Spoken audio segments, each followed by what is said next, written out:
Hello, my name is Austin Habish, the founder of Think Catholic, and you're listening to the Summa podcast, where we study St. Thomas Aquinas' Summa Theologiae in a way simple and insightful for anyone to understand. The Summa podcast is brought to you by Think Catholic.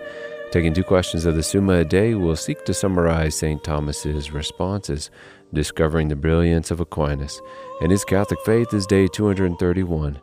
So let's get started. We're covering today questions 37 and 38 of the Tertia Pars, that is, of Christ's circumcision and of the other legal observances accomplished in regard to the child Christ and of the baptism of John.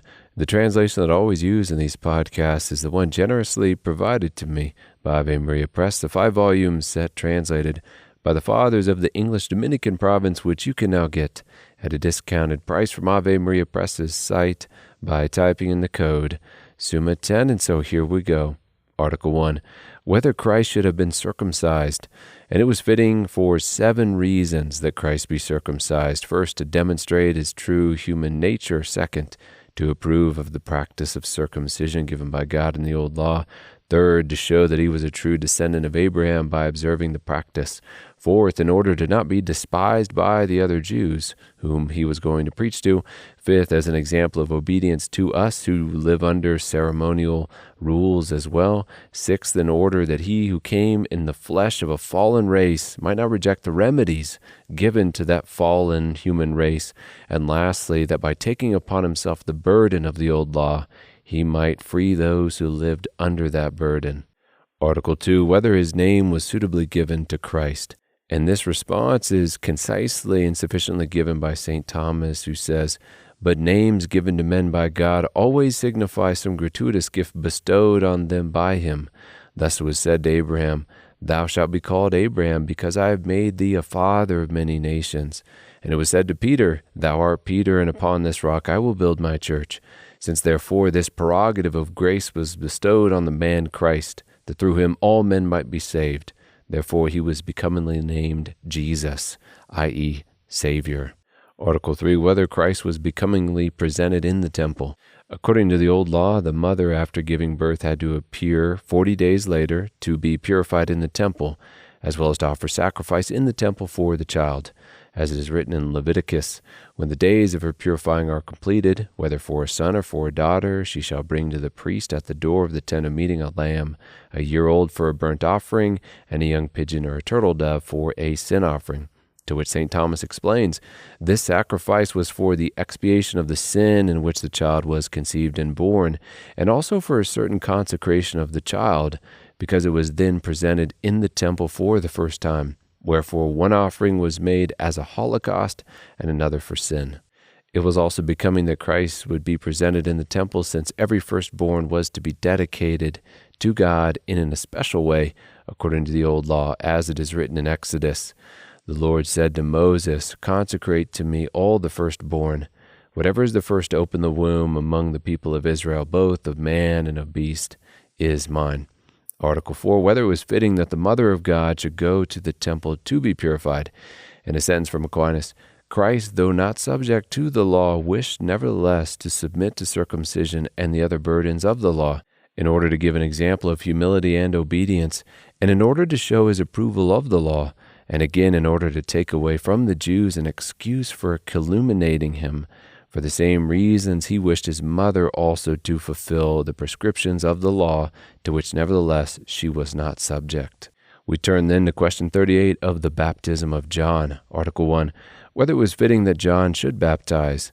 Before the Messiah was to come, it was written in Malachi, behold, I send you Elijah, the prophet, before the great and terrible day of the Lord comes, and he will turn the hearts of fathers to their children, and the hearts of children to their fathers. Which the Jews understood, and so came to Jesus asking about this Elijah in Matthew 17, where it is written, and the disciples asked him, then why do the scribes say that first Elijah must come? Jesus replied, Elijah does come, and he is to restore all things. But I tell you that Elijah has already come, and they did not know him, but did to him whatever they pleased. So also the Son of Man will suffer at their hands. Then the disciples understood that he was speaking to them of John the Baptist. So John the Baptist, by his preaching of repentance and giving a baptism of repentance, was preparing the way, as prophesied of Elijah, of the Messiah. John also tells us, as recorded in the Gospel of John, that he was sent to baptize in order that the Christ might be manifest in Israel. And he did this by drawing great crowds out into the desert, from whence he could then direct those growing numbers of followers to the Christ. Like when he said, as watching Jesus come towards him, "Behold, the Lamb of God who takes away the sins of the world." John's baptism also prepared men to receive Christ's baptism by accustoming them to such a practice, along with the preparation he gave them for the Christ through his preaching and teaching of them. Article 2, whether the baptism of John was from God. As answered briefly by Aquinas, two things may be considered in the baptism of John, namely the rite of baptism and the effect of baptism. The rite of baptism was not from men, but from God, who by an interior revelation of the Holy Ghost sent John to baptize. But the effect of that baptism was from man, because it effected nothing that man could not accomplish. Wherefore it was not from God alone, except in as far as God works in man. Article 3, whether grace was given in the baptism of John. As John the Baptist himself testified, he was to baptize with water, while another would come who would baptize with the Holy Spirit. And since it is by the Holy Spirit, by grace, that we are sanctified, then according to John's own words, we must say that his baptism did not impart grace. And then lastly, it's worth noting that in the Old Covenant, the closer parallel to sacramental baptism as received today was not actually this baptism of John or other cleansing rites of the Pharisees, but circumcision, as St. Thomas notes. Circumcision was instituted as a remedy for original sin, whereas the baptism of John was not instituted for this purpose, but was merely in preparation for the baptism of Christ, whereas the sacraments attained their effect through the force of their institution. St. Bede also says on this topic, under the law, circumcision brought the same saving aid to heal the wound of original sin as baptism is wont to bring now that grace is revealed. Now, of course, no man could enter heaven until Christ had effected our atonement, our reconciliation with God on the cross. However, on account of the efficacy of faith at all times, for all men must be saved by faith, although the specificity of the matter, what they are believing, has differed over time. Neither, since faith is not ineffective, neither were these rites without effect, which I think is good to remember. Article 4, whether Christ alone should have been baptized with the baptism of John, which is explained briefly by St. Thomas. He tells us, if Christ alone had been baptized with the baptism of John, some would have said that John's baptism, with which Christ was baptized, was more excellent than that of Christ, with which others are baptized. Secondly, because, as already stated, it behooved others to be prepared by John's baptism for the baptism of Christ. Article 5, whether John's baptism should have ceased after Christ was baptized. And if John had ceased baptizing, it would have produced an even greater jealousy of Christ among his disciples, which we already see present, growing simply because Christ is baptizing.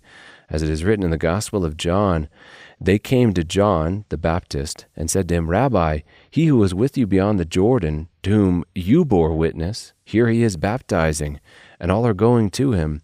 John answered, no one can receive anything except what is given him from heaven. He must increase, and I must decrease. So this jealousy, which we already see present in the disciples of John the Baptist, would have been aggravated if John the Baptist had then just ceased his ministry altogether. Plus, if John had dropped baptism as soon as Christ started, it might have been perceived as a kind of rebuke, or that there was some kind of ill will between the two. Lastly, it was good that John the Baptist continued to baptize so that he could continue to draw men towards himself so as to draw them to Christ through his ministry, gathering them together and then pointing them to their Savior. Article 6 in our last article, whether those who had been baptized with John's baptism had to be baptized with the baptism of Christ. And since John the Baptist's baptism was not for the forgiveness of sins, then it was necessary for those who had been baptized by John with only water, to then be baptized again with water and the Holy Spirit, with the sacrament of baptism as instituted by Christ. As we see our Lord sending out men to baptize, and that baptism for specifically the forgiveness of sins, as Christ said, "Go therefore and make disciples of all nations, baptizing them in the name of the Father and the Son and of the Holy Spirit, teaching them to observe all that I have commanded you."